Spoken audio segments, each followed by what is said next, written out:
Welcome back to a special episode of Yankees Unloaded. I'm Jake Ellenbogen. He is Gary Sheffield Jr. Be sure to like, subscribe, and comment if you haven't already on this channel. But we got a quick show for you guys. It's not going to be super long, but we are going to count it as a episode. It's just one of those off day episodes. So we're putting in some work. Obviously, they'll be back tomorrow.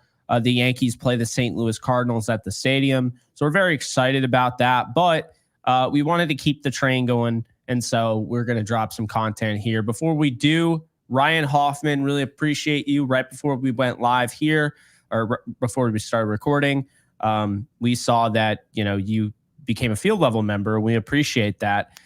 You're also our only mailbag for today, so we appreciate your participation there. On an off day. Off day, I know. Let's go. Extra credit. Field level shout outs. Juan Cepeda, Kid from LI, Carlos Marrero, Jeff J, Ed W, Brian Fuchs, now Ryan Hoffman, and Rich Squires. We appreciate everybody, but we also really appreciate you guys. Shout out to you guys for being field level members, and shout out to the 17 members in total now on the show. Incredible.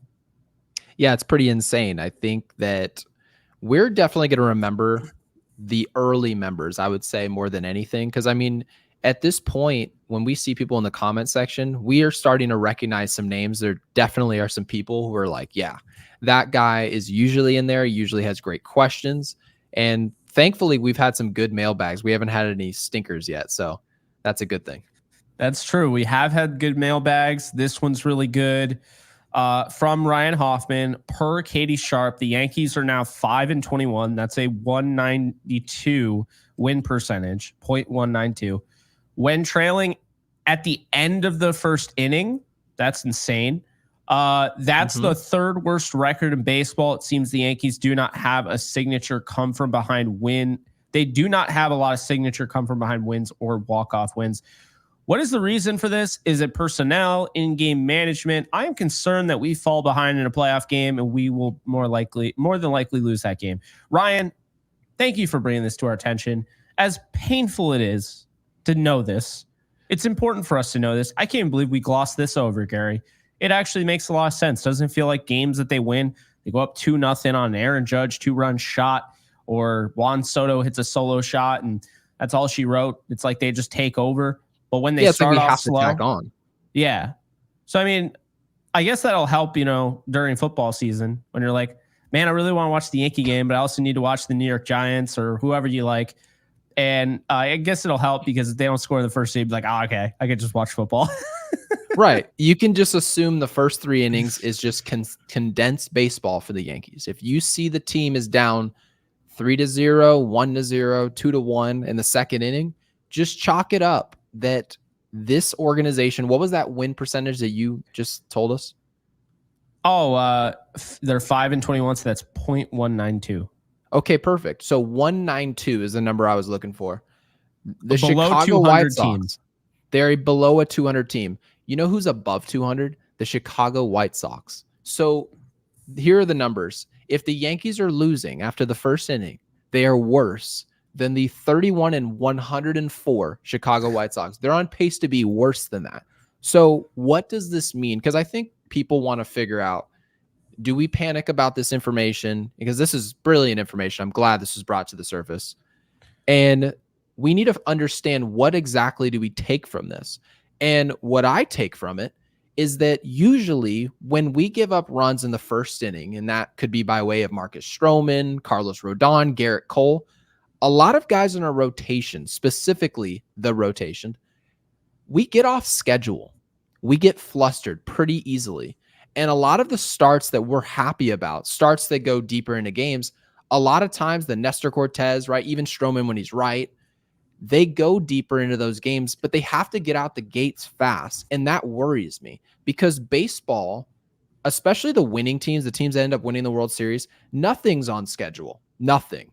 It's like that in every sport. You're going to get punched in the mouth. It's like in the NFL when people say, well, we play really well ahead. We are just great when we take a lead. Well, Jake, you've been covering the NFL for years now, for a long time. It's basically been your specialty since the COVID year. And what do you know, Jake, happens every year to no matter which team. They are losing, and at some point or another, their quarterback has to have a come from behind win. It has to happen, right? Whether it be Patrick Mahomes, Tom Brady, we won't go on about a list of quarterbacks. But the point here is that if you're bad from behind, well, that's going to be an issue because you will be behind, especially in October. I promise you guys, every game that the Yankees need to win a World Series, you're not going to be up 2-0 after one. It's just not going to work that way. No. There are going to be a lot of games where you're down 3-0, and you need to have some pedigree and have an understanding of how you guys are going to go about your business.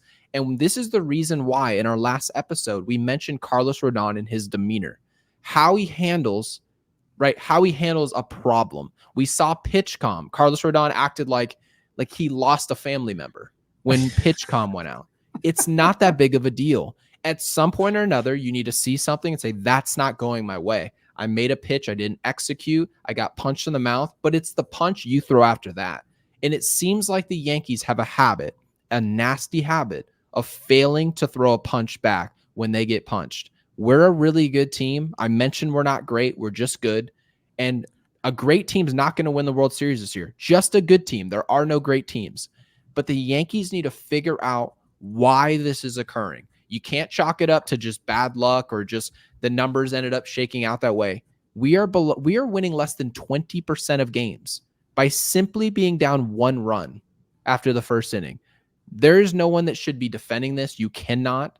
And at the very least, you expect it to turn around at least somewhat, given what our schedule looks like. I don't even know, Jake, if I have expectations for it to change, but I'm sure happy that this is brought up because these are all realistic numbers that the Yankees have to face. Yeah, no, I think you said that really well. I think really what it comes down to is that at the end of the day, this Yankees team is not perfect. They're not great. They don't have a great manager. They don't have a great GM. The personnel is very flawed, very flawed. They have great players, but they also have really bad players. I mean, if we're being honest with ourselves, DJ LeMahieu is not an October player right now. He's not playing like he even belongs in the major leagues. There are guys in AAA that are better than DJ LeMahieu at the plate right now. That's just the way it is. Would you call him the reverse Flash of Aaron Judge? Oh my goodness, that's brutal. DJ LeMahieu is reverse Flash Aaron Judge. Oh, yeah. Well, I mean, you get the point though. It's one of those things like where I understand, we can point the finger at one thing and say, yeah, Boone is the problem. And I've done that. And I admit that I've done that before, but Boone is not the only problem here. They have way too many guys. And I've said this before. This is why Oswaldo Cabrera yesterday. It's why I pushed for him. Even if he wasn't hitting better and was hitting comparable to DJ LeMahieu, he's more athletic. So like, I would just rather have that guy on base. I think there's just too much of like think about this. Stanton is really valuable at the plate. Stanton's not valuable on the base paths. He's a negative. He's a net negative on the base paths because he can't run, right? It's the same thing with a DJ LeMahieu. It's the same thing with a Verdugo. These guys are net negatives on the base paths. And you look at this game, and I don't care how much, you want to say that this game has evolved into a home run derby. It's never going to be a home run derby. There's always going to be, especially in the postseason. What you think now is going to change. The postseason, we're dealing with cold weather. We're dealing with more of the elements, okay? It's October. October very rarely has good weather. It's normally raining. It's normally like 60, 50. You're going to see a lot of that. So it's going to be colder weather, and runs are going to be harder to come by. And what you're going to need in those moments is a Dave Roberts, pinch hitter, a pinch runner. You're going to need pinch hitters to come through. You're going to need defensive substitutions to work out. You're going to have to play a chess match. And I don't know if Aaron Boone can do that, especially based on the 5-21 record. But there are multiple things that factor in. So even if Aaron Boone doesn't manage his best game, you do have guys that can pick you up off the mat. And so to me, this is concerning. It's not a death sentence. I mean, they're, for their 5-21 thing, you could find teams that are near the Yankees as far as tier, and they all have different issues. One can't even close out a game. That's the Baltimore Orioles. The closer for the Orioles is Santander, is Jackson Holiday, it's a batter coming through and putting a late rush at the end of the game to give you enough there so you win, especially at home. Because guess what? You don't have to close at home. When you That's have the nice part about it. Yeah, when you have the bottom of the ninth coming up, all you need to do is score runs. The best defense is a better offense, and I mean that's what they do. So what I'm getting at is the Orioles struggled there. You have teams off the top of my head, I can't really name any, but you do have teams out there that struggle to win on the road. You have teams that struggle to win night games, day games, at home. Teams that struggle at home. Guess what? The Yankees struggle at home. But you know what they do? They kick ass on the road. They do. And that's actually another thing I want to bring up to add on to this, Gary, and we'll get into the last topic of the show because it's a quick show. But Gary, think about this: even though it's frustrating, even though I hate watching the Yankees lose to the Nationals, hate watching them lose to the White Sox, so forth, they are really good against good teams, and that's really all that matters in October. Do you think losing to bad teams is going to matter when there are no bad teams in October? So I do think that point is actually not being brought up enough. That's actually a big deal, that they're really good against good teams, and they've won, and they've actually looked dominant against some other teams. And so, yep. I think that is the thing I'm going to hold myself to right now, what I'm going to think of. I understand the concern, and Ryan, you're the real MVP for bringing this to our attention. But at the end of the day, Gary, I think it's okay to be concerned, but when you start saying this is a death sentence and all that, not saying Ryan said that, but just in general, when you start writing off a team because of a stat, when the reality is they're one of the best teams in baseball, I think you're doing the wrong thing there. Yeah, so essentially I'm trying to diagnose exactly what you're saying. It seems like what you're trying to explain, and I thought you did a really good job of explaining it, I just want to make sure people understood it, is that it's really a tag team effort between Brian Cashman, personnel-wise, in the type of player that you have. Not necessarily is the player good or not. Because I think a lot of times when people look at a roster, they see Gleyber Torres, Juan Soto, Judge, Stanton, Wells, Volpe, Chisholm, right? You see those names and you say, I see quite a few good players there, right? And especially given what Austin Wells has done, he's essentially been the best offensive catcher since mid-July. That's very good. Now, having said that, this is a player who's slotted in fourth or fifth in our lineup. Giancarlo Stanton, when he plays, he's been excellent. He's been very good. So while you look at the bottom and you see LeMahieu and Verdugo and some really bad names, guys who shouldn't be on the roster, well, this is where the tag team effort comes in my opinion. Personnel-wise, these guys really can only beat you in a couple of ways. And this is part of the reason why we put such a premium on Anthony Volpe and what he does in terms of his development, because what he does by becoming the player the Yankees hoped him to be is it brings another element to the game. Now, Anthony Volpe has stolen a lot of bags this year, a lot. Okay. He's somewhere in the mid-20s, very good. But if Anthony Volpe was the player that we wanted him to be, and he was hitting anywhere, I think our prediction, we were hoping for 275 to 280, higher on base percentage, better plate discipline, you're probably looking at a guy stealing 35 to 40 bases this year. It changes the way the Yankees play. But when your speed guys like he or Jazz Chisholm, right, and Verdugo obviously can't run, well, you're not going to be able to score if you don't put the ball in the seats. And that's, I guess, where we are, because the Yankees don't struggle to score runs. They don't. They're second in Major League Baseball behind only National League champion Arizona Diamondbacks. So clearly we can score runs. But my thing is, it seems like the Yankees, when they get punched in the mouth, they can't manufacture runs in a way that needs to occur so that you can make a comeback. Because it seems like a lot of times the Yankees aren't even in position to go win a game in the 8th or 9th inning. It seems like the 4th or 5th inning is an inning where we have to get over the hump about what we do about innings 4 through 7. And then when we get to the end of the game, now we're in it. But that's too late. A lot of times games are won in innings 3 through 5. It just is. So, Jake, I guess where I'm at with this is that we've kind of made our bed personnel-wise. Jason Dominguez will get called up. Spencer Jones, hopefully at some point this next year or so, he gets called up to the big leagues, where athleticism, the key here, athleticism, and bringing another dimension to this team. We hope we see it, but as far as 2024 goes, it seems like we're just going to have to accept we're coming into October as a very flawed team, and we have to realize we need to do well what we do well and let these other teams show up with their flawed rosters, their inability to close games, and we're just going to have to let the chips fall where they may and be great at what we're great at. Aaron Judge, Juan Soto, Stanton, Wells, those guys, what Chisholm's done. People have said Rizzo's supposed to be coming back here pretty shortly. We need to do what we're paid to do. So flawed roster or not, just do that.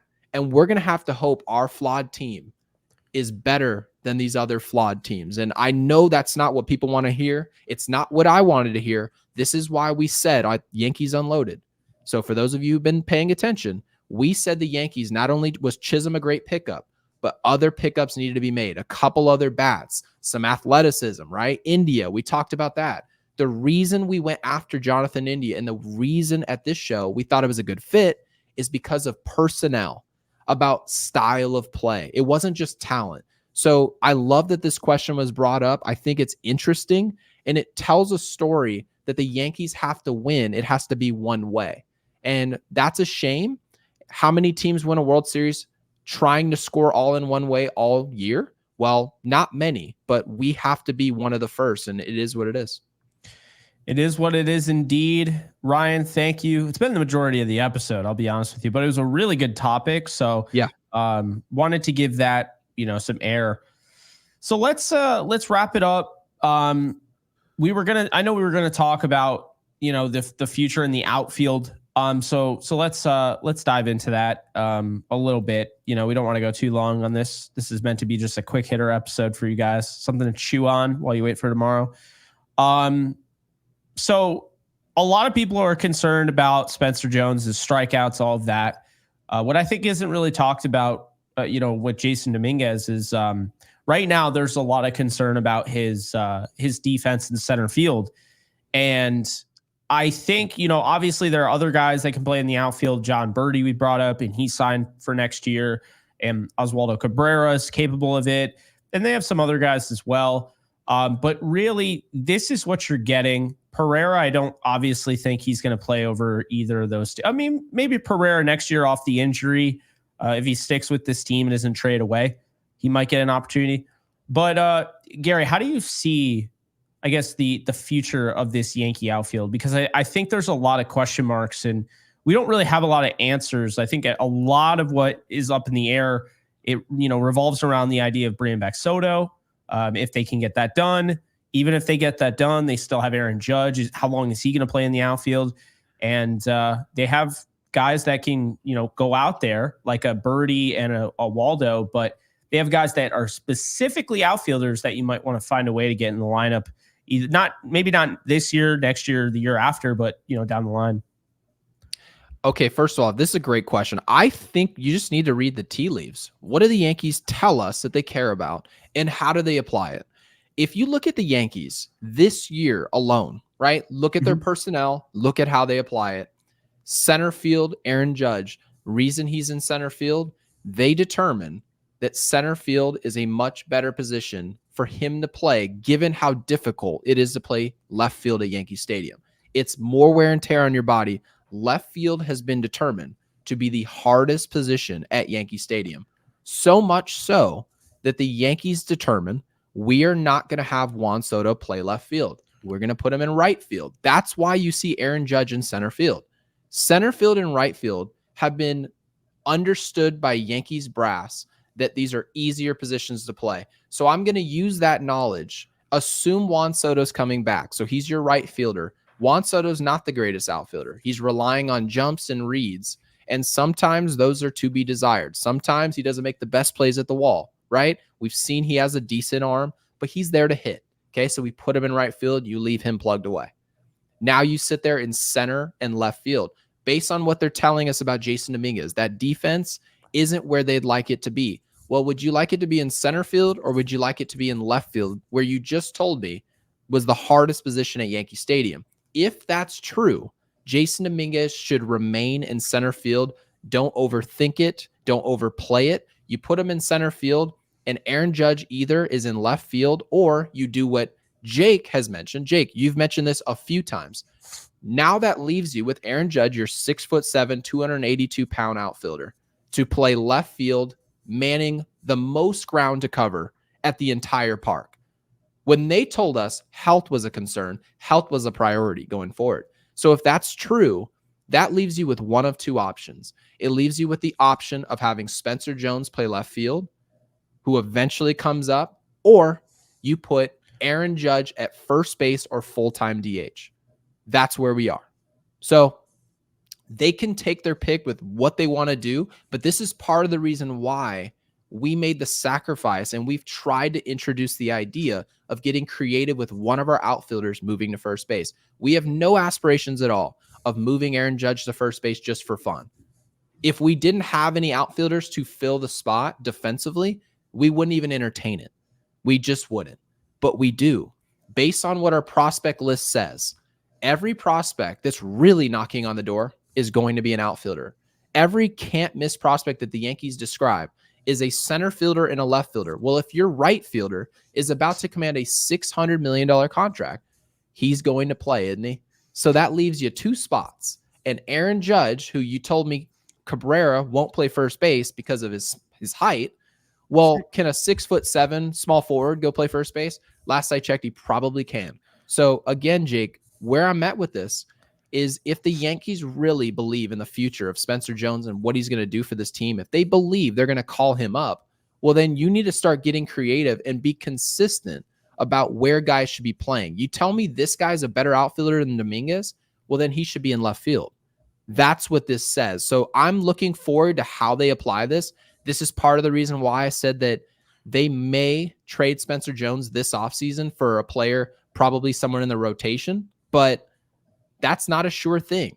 They very well might want to keep this player that is respectable. He should be a good player in this league. And if that's true, they need to just do exactly what they're doing now, which is having their best defensive outfielder. I guess, well, they told me it was Alex Verdugo, right? Best arm, best range, all that. Place him in left field. So I'm looking forward to what they do. Yeah, it should be interesting. Left field has really been manned by Jason Dominguez, I would say, more than Spencer Jones. Has 52 games in left field. Spencer Jones, he has never played left field. So, I mean, it's not one of those positions where it's like, oh, he's never played there before. Oh, my God. Left field is probably, well, I guess Yankee Stadium's a little different, but typically speaking, left field is where you can kind of just throw anybody. That's always been kind of the case. Left field and first base. Those were the positions where it's like, yeah, you can just, we need you in the lineup and we don't have a DH spot. And if you were in the NL back in the day before the DH rules, then you'd just be like, yeah, we're just going to throw you in left field. Now it's. I just realized my dad was in the exact same situation Juan Soto was in. They put him in right field at Yankee Stadium and just said, go hit. And that's what happened. But your dad was a better fielder. Yeah. According to analytics, my dad was the worst fielder of all time. I don't buy that. Oh, well, I don't either, but that's what it said. I don't agree. I'm just he saying had the strongest arm I've ever seen. He had a cannon. But yes, that's what analytics say. Because a couple of writers are like, yeah, that's the reason I didn't put. Someone told me that. Yeah, I didn't put him in the Hall of Fame because of his defense. And I said, really? Like, which plays did he not make? Because he made a game-winning catch in the World Series to help the Marlins win, right? Like win the World Series, the most important thing. He goes, yeah, no, it was actually the defensive analytics. And then they proceeded to tell me that Edgar Martinez, that he had their vote. So as a DH. All righty. No, it's good God. I mean, yeah. Mattingly still. Sorry for another day, though. Mattingly still isn't in the Hall of Fame. He was a Gold Glove fielder. Yep. With that hit, with that batting. But anyway, that is going to do it for us. Gary, throw something out there. I'd say TV show for the smaller episodes. Well, I guess since we had an absolute fantastic showing from our audience on an off day, we actually expected people wouldn't be on YouTube. We got almost 5,000 views. So I'm going to go with because I mean, I love that happened. I'm going with my favorite show of all time. I'm going with Breaking Bad. My wife refuses to watch it. She thinks it's too doom and gloom. But in my opinion, the greatest show of all time, the most properly written, realistic show. I know it's not realistic, but amazing show. in TV history. I'm going with that. All right, guys, you heard them. Drop Breaking Bad in the comments below to let us know that you watched all the way through this long 25-minute episode. I can't even say that like without laughing, but we appreciate you guys chilling with us, and we'll be back tomorrow when the Yankees are back tomorrow to talk about the Yankees and Cardinals. Take care, and we'll see you guys soon. And like this video.